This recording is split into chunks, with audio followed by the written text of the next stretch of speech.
Hello, three times hello, and welcome to another whiskey review with me, the Whiskey Novice. We are still ploughing our way through distilleries I've never touched upon, and this time it's the turn of another Diageo distillery, and this one a bit of an oddball. I'm going to suggest it's Roseisle. Why is it an oddball? Well, I'm going to suggest that there's probably more of us in the world who have now tried Roseisle than there are who haven't. That's a matter of fact. I would almost guarantee it, and the reason being that there ain't too many Roseisle expressions on the market. There were simply two. So you're not, if you go to your indie bottlers who we usually look to, where Diageo products are concerned, you will find independent bottlings of the majority of Diageo products, Diageo whiskies, Diageo owned Scotch whiskies. Roseisle are different. Roseisle is a Diageo built distillery for a purpose. They were built to make whiskey for blending purposes. So there were two official releases: the 2023 special release and the 2024 special release. So there's not too much Roseisle on the market. Now, let's then have a dip into this bottle. Let's have a look at this bottle quickly before we move on. So Roseisle, as I said, Diageo owned Speyside up there close to Elgin. They were established in 2009. This is one of the eye-watering facts about this place. They have a capacity of 12.5 million litres of spirit per year. That's single malt spirit. That's, to me, as I say, eye-watering. And we just don't see their product on the market because this was a distillery made to make blend fodder. I use that term regularly. And we're usually looking at distilleries, established distilleries that Diageo have picked up and added to their portfolio. Well, Roseisle was built for that purpose, to make blend fodder. To a certain extent, shocking. That's what you would. But I mean, let's face it. Let's remind ourselves that that's what distilleries were built for.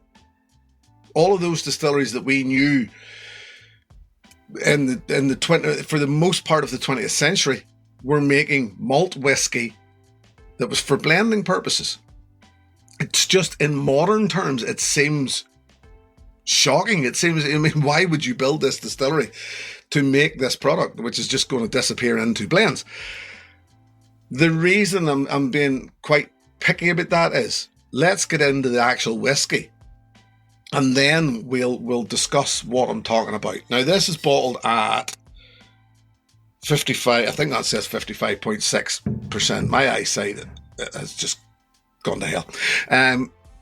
That's neither here nor there. 55.6%. I would imagine it's non-chill filtered. I'm going to suggest it's non-chill filtered. I'm going to suggest, why not, that it's natural colour. This is first fill ex-bourbon and refill matured. It's a 12-year-old. Now, remembering that this was a distillery only built in 2009, they haven't done it. All they've done in that time is distill and put down spirit. They've literally just matured spirit. So,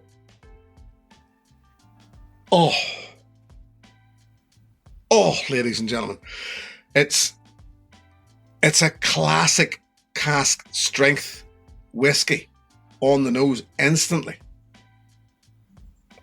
It sort of hits you up the face like a cask strength should, but a good quality cask strength will have enough, in my opinion, flavour, and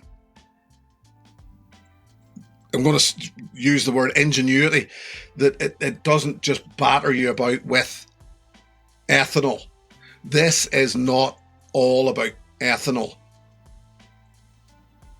I would suggest, so this is actually, yes, the caramel's there, yes, the vanilla's there, rich, fruity notes, plum. I would have said all day long, had I not known that this is ex-bourbon, first fill, refill, I would have said there was some sort of finish on this.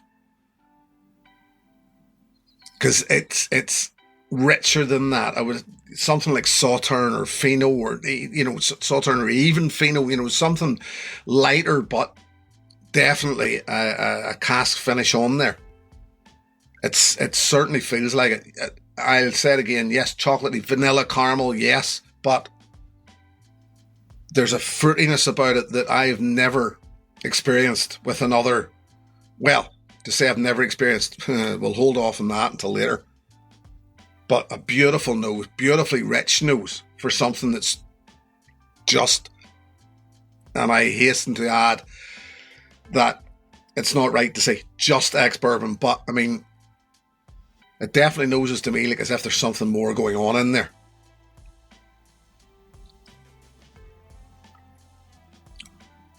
The palate, to a certain extent,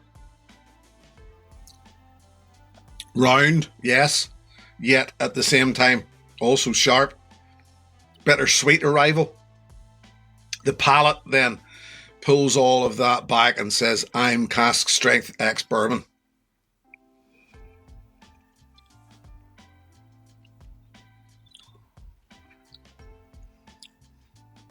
It's a great palate.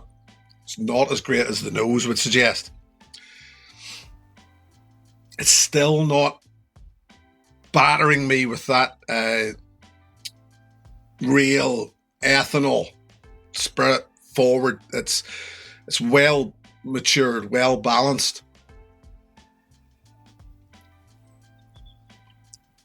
You can see how and where Diageo will go with this.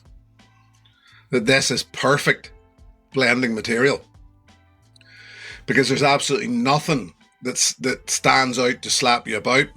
But at the same time, there's absolutely nothing wrong. It's inoffensive, dare I say, approachable, but it's just tasty. It is tasty whiskey. Finish, medium to long. Sharp, acidic, chili heat. Tasty. Certainly tasty. Let's add some water.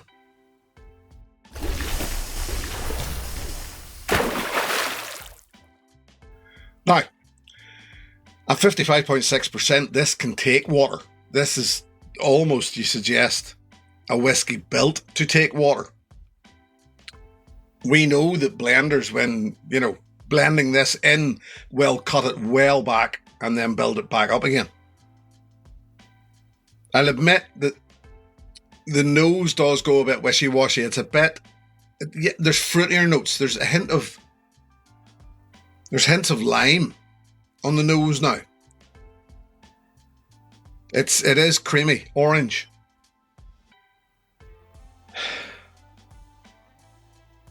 But it just doesn't have the same sort of thick vibrancy that it had neat. And I know there's always a certain amount of, I'm now used to it. I'm now, I've acclimated to it. It's so as you acclimate to the thing, it starts to lose a wee bit of that, what was big and bold about it in the first case. But it definitely has changed and become a little more vanilla, a little more hints of caramel, a little softer. Obviously, I've added water in there. The question is, did I prefer it neat?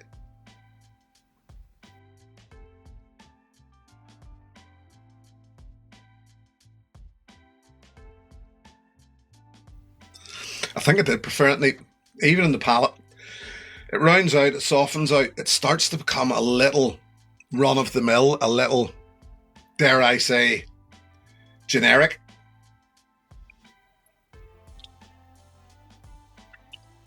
It's nice, it's still nice.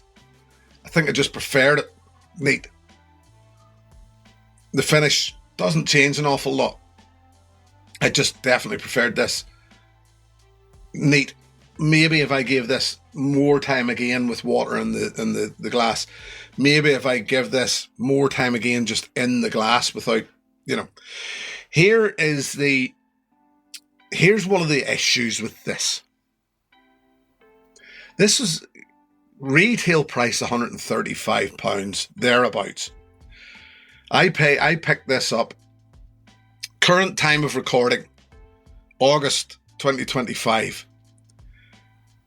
Diageo seem to be having this fire sale where they're basically getting rid of a lot of their special releases from certain years, or and the Roseisle has popped up in that. Now, I think I paid around £75 for this,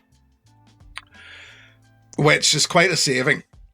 £135 is far, far too much. It's a special release, but that was Diageo just going overboard, in my opinion.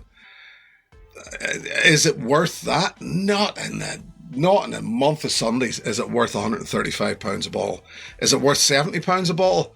It's cask strength. It's limited release ish. I've had better. Still, give me the Springbank 12-year-old all day long over this here. Cask strength and around the same price. There's justification there. Here, maybe not so much. But I wanted to pick this up to try Roseisle. They were on my list of distilleries I've never tried. So it was a good opportunity to get in there and not have to pay the full price. It's all right. It's actually decent whiskey. I mean, given the opportunity to replace it, would I? No. It was exciting at the start. It's exciting on the nose. I remember whenever I was doing my tasting notes for this, as you can see, I haven't actually, I haven't worked on it that much. But I remember whenever I was doing my tasting notes, exactly the same thing. The nose, the initial nose is exciting. It's thick. It's all gooey and just really, really hefty notes without being overpowering. The more time you spend with it, the more it just starts to become, it's just all right. It's certainly not £135 worth of whiskey. That much I know. It's a nice experience to have, but it's no more than that.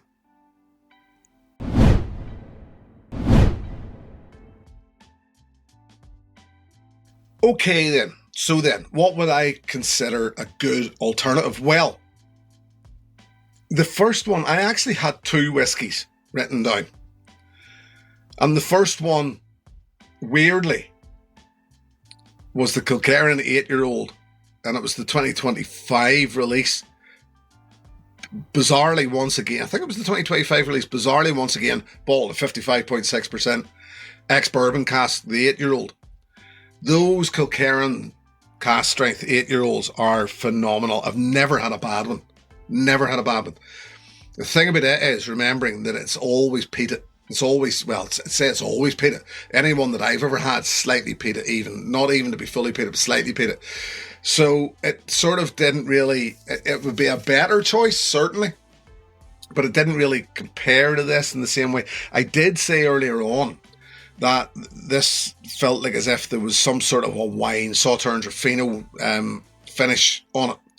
And you do know the way that I like to sometimes offer up something that's ridiculously hard to get or maybe a little expensive, and then give you a comparison of something that's even harder to get or even more expensive. Well, in this case, I'm going to do that. It's the Deanston. It was the 2006 Fino finish. I remember buying a version of this in the distillery. A version, it might not have been this one, but it was certainly a Fino finish Deanston in the distillery in a sample bottle, basically a white label, handwritten distillery bottling. It was one of the bigger bottles. And this, on the nose, initially reminded me of that. That's why I was saying about having that Fino.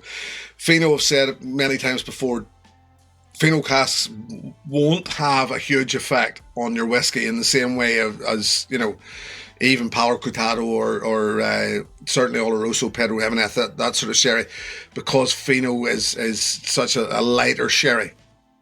But this one, and to the point where I almost argued that what's the point of using Fino casks, because they don't mature via oxidation. They mature, as this is called in sherry world, naturally, and it's the casks pretty much, because of the yeasty floor, is pretty much cut off to the maturation of a Fino sherry. And then I had my eyes opened by this Deanston Fino, which just I thought was mind blowing, creamy and on the nose. This is why this Roseisle threw me that direction, because there was this real creaminess, this real sharp but slight wininess, creaminess, and it was just, it pointed me in that direction. The Roseisle then just over a period of time starts to slip back in the glass. I remember that Deanston just got better and better and better. So if you get your hands on one of them there, or something ex-bourbon, ex-Fino, not peated, I'm being quite particular, but there's not that many of them in the market. But something like that, yeah. I think I've blattered on more than enough about that one, so I'm going to leave it there. And say thank you very much for joining me. Always a pleasure. Thank you very much to my patrons. Should anybody wish to join that group and show the channel a little more support, the details are in the video description below. I'll be back the next time. I hope you can join me then. Till then, look after yourselves. Here's to your good health. Cheers. Hey, thanks for watching my video. Please click and subscribe to be notified of further content.